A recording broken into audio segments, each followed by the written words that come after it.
1392년 조선을 건국한 태조는 한양 가운데서도 가장 중심인 이곳에 조선 왕조의 최초 궁궐인 경복궁을 창건하였습니다. 태조의 명으로 정도전이 지어올린 경복궁은 큰 복을 누리며 번성하라는 뜻으로 명실상부 조선의 법궁으로 우리 역사의 중요한 장소입니다. 경복궁 발굴조사는 문화재청의 경복궁 정비복원 계획에 따라 1990년부터 현재까지 30여 년간 진행해 오고 있으며 동궁은 1994년 발굴 후 복원되었습니다. 이때 복원된 건물은 세자와 세자비의 거처인 자선당과 왕세자의 집무실인 비현각과 주변 행각입니다. 자선당과 비현각 남쪽으로는 동궁 권역에 해당하는 여러 건물들이 있었는데 이 지역은 2018년부터 현재까지 조사가 진행 중입니다. 네, 동궁권역은 세자와 세자비가 생활하는 공간입니다.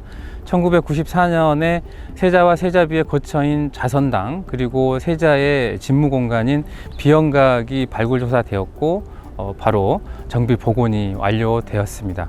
지금 현재 조사가 진행되고 있는 이 지역은 동궁의 남쪽에 인접해 있는 지역인데 2018년부터 저희가 순차적으로 조사를 진행하고 있습니다. 이 지역은 기록을 살펴보면 세자가 신하들을 만나거나 공부를 하는 공간, 그리고 세자를 호위하는 군인들이 머무는 공간, 그리고 세자의 음식들을 마련하거나 세자의 시중을 드는 궁녀들이 생활하는 공간 등으로 이루어져 있습니다.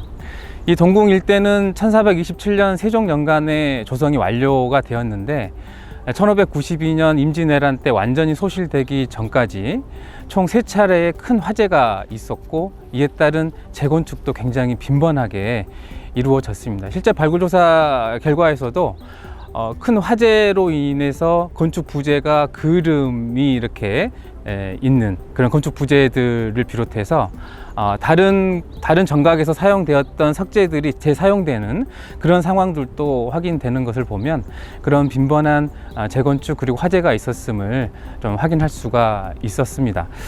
그리고 이제 200여 년 동안 이제 경복궁은 궁궐로서 기능을 하지 못하다가 1865년도에 고종이 경복궁 일대를 중건을 진행을 하면서 동궁도 그때 함께 다시 조성이 되었습니다. 경복궁 발굴 조사는 일반적인 다른 발굴 조사들과 차이는 고종이 경복궁을 중건했던 1865년, 그러니까 지금부터 약 150여 년 전 비교적 가까운 과거에 해당하는 땅속에 있는 유구를 발굴한다라는 점이 특징입니다. 또 한 가지 특징은 당시에 150여 년 전에 경복궁이 중건된 이후의 정각 배치, 건물들의 배치들을 도면으로 만들어 놓은 기록, 그리고 정각의 칸수나 이런 것들을 설명을 해 놓은 자료들이 비교적 풍부하다라는 점이 바로 그것입니다. 그래서 발굴조사 결과와 전해오는 그런 도면 그리고 문헌 기록들을 비교해서 실제 발굴된 유구들이 경복궁 배치와 어떻게 같고 다른지를 맞춰볼 수 있다는 점이 가장 큰 특징입니다. 일제강점기 때 조선물산 공진회장으로 이용되고 만국 박람회가 진행이 되면서 굉장히 훼손이 많이 이루어졌습니다.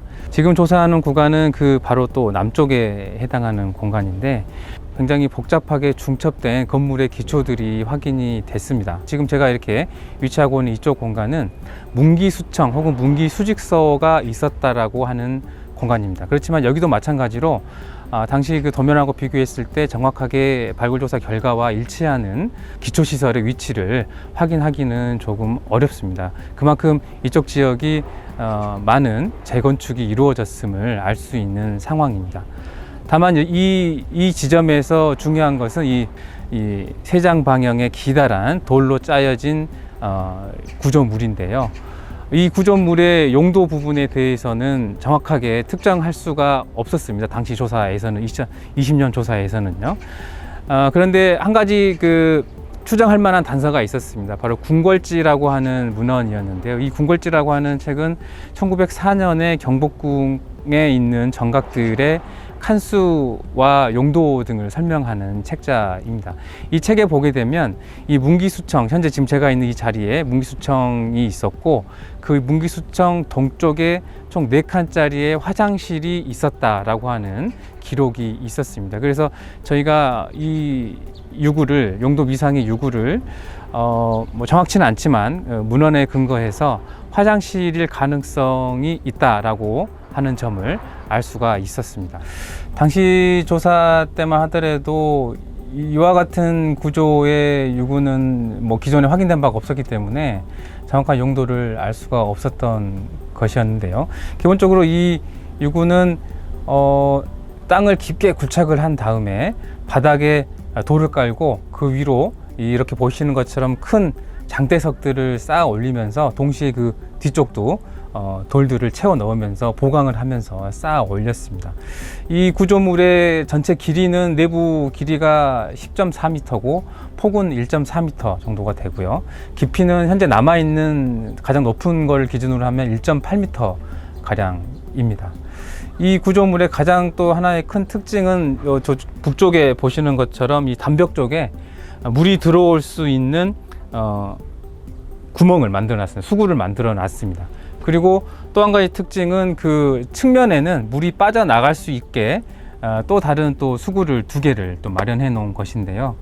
여기서 좀 이상한 점은 물이 들어오는 지점보다 물이 나가는 지점이 한 80cm 정도가 더 높게 만들어졌다라는 점이 가장 큰 특징입니다. 물이 들어오는 곳보다 나가는 곳이 더 높은 상태였습니다. 그래서 과연 이 대형 구조물의 용도가 무엇이냐라는 것을 두고 좀 논의가 있었습니다. 여기 이 구조물 안에 내부에 쌓여 있던 흙에 대한 분석을 좀 진행을 해봤습니다. 그랬더니 놀랍게도 총 그램당 총 18,200개체에 해당하는 기생충 알이 검출이 되었고, 뭐 다른 지점들에서도 뭐 소량이긴 하지만 기생충 알들이 많이 검출이 되고 있는 상황을 알 수가 있었습니다. 그래서 궁궐지에 있는 기록, 그러니까 문기수청 동쪽에 4칸짜리의 화장실이 있었다라는 기록, 그리고 토양 분석을 통해서 확인한 기생충 알의 굉장히 많은 수량을 봤을 때 이 대형 구조물이 화장실이었을 가능성을 좀 더 높게 볼 수가 있는 상황이었습니다. 그렇지만 이 구조, 그러니까 물이 들어오고 나가는 데 있어서 물이 들어오는 지점의 바닥면이 더 낮다라는 이 점을 어떻게 해석을 해야 하느냐는 것은 또 다른 문제였습니다. 만약에 이게 화장실이었다면 과연 어떤 식으로 운영이 됐고 어떻게 화장실로서 기능을 했는지 그런 부분들을 좀 확인할 필요가 있었습니다. 그래서 저희가 현대 정화시설의 구조, 그리고 정화시설의 어떤 변천과 관련된 전문가 분께 자문을 좀 구했습니다. 모의 실험을 통해 화장실 내부로 물이 유입되는 과정을 재현해 보았습니다. 물은 입수구 바닥면보다 해발 고도가 1.1m가량 높은 현재 자선당과 비현각 남쪽 통행로의 배수구에서 유입된다고 가정하였고, 입수구를 통해 물이 계속 유입되는 상황을 연출했습니다. 많은 양의 물이 유입되어 출수구 바닥 높이 이상으로 물이 차오르면 물이 출수구를 통해 외부로 배출되기 시작합니다. 이 모의 실험을 통해 현재 대형 화장실 추정 요구의 입수구가 출수구보다 낮아도 출수구를 통해 물이 바깥으로 배출되는 것이 가능하다는 사실을 확인할 수 있었습니다. 물의 유입과 배출 상황을 근거로 경복궁 동구권역에서 확인된 대형 화장실 요구의 운영 과정을 3D 영상으로 재현해 보았습니다. 지하에 깬돌과 대형 장대석을 이용해 커다란 정화시설을 만듭니다. 정화시설 북쪽 벽에는 물이 들어올 수 있는 입수구를 만들고, 동쪽 벽에는 물이 나갈 수 있게 최대 25m의 기다란 2개의 출수구를 지하식으로 만듭니다. 그 위로 화장실 건물을 올립니다. 궁궐지의 기록과 발굴로 확인한 화장실 유구의 길이를 감안하여 정면을 4칸으로 하고 한 칸에 2개씩 총 8개의 화장실이 있는 형태로 재현해 보았습니다.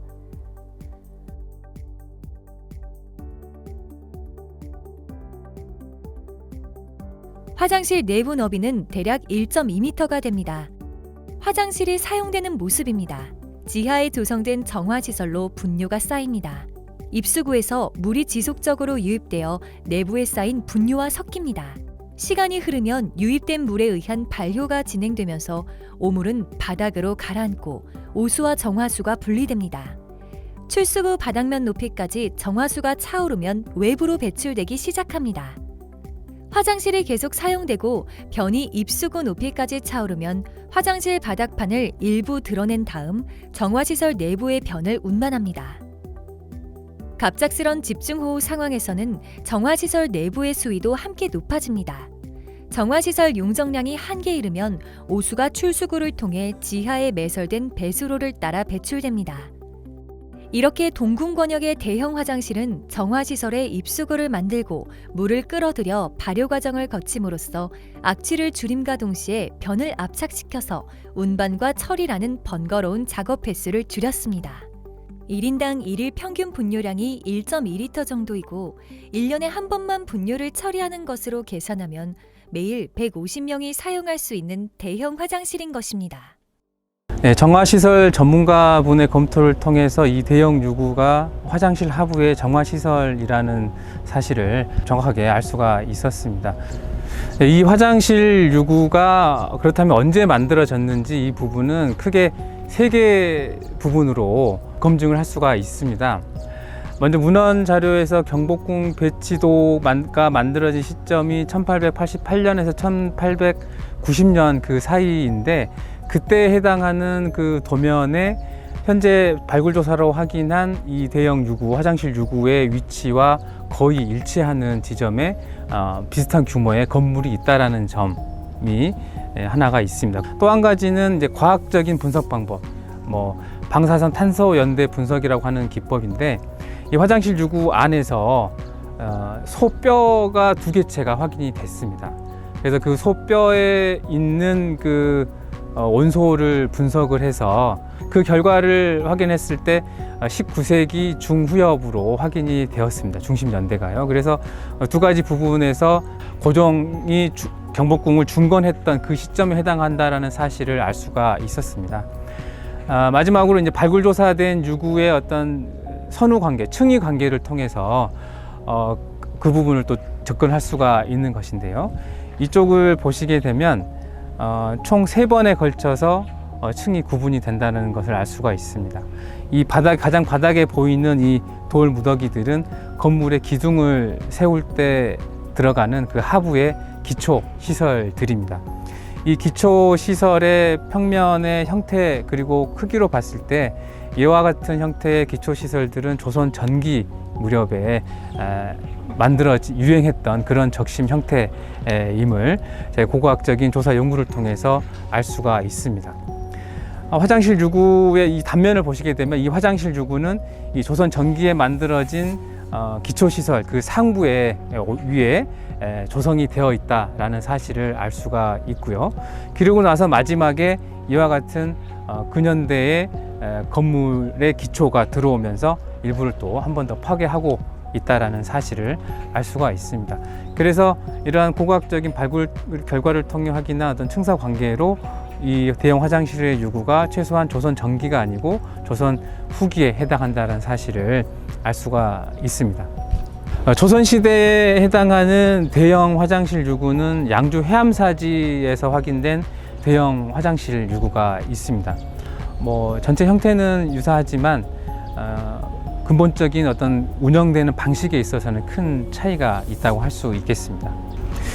이번 발굴 조사를 통해서 이 대형 유구는 약 150여 년 전에 이 동궁 남쪽에 거처했던 하급 관리 그리고 궁궐을 지키던 여러 군인들 그리고 세자를 보위하던 어떤 궁녀들이 생활하던 공간에서 사용한 대형 화장실 유구임이 확인이 되었습니다.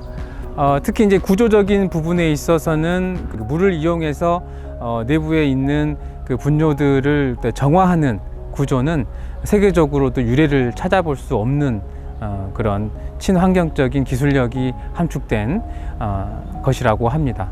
아울러서 내부에 있는 토양 분석 등을 통해서 당시에 이쪽 공간에 살았던 상주했던 사람들이 어떤 것들을 먹었는지 또 알 수가 있는 등 당시 궁궐에 살았던 사람들의 생활상에 접근할 수 있는 어떤 기초 자료도 확보할 수 있었다는 점에서 굉장히 큰 의의가 있다고 할 수 있겠습니다.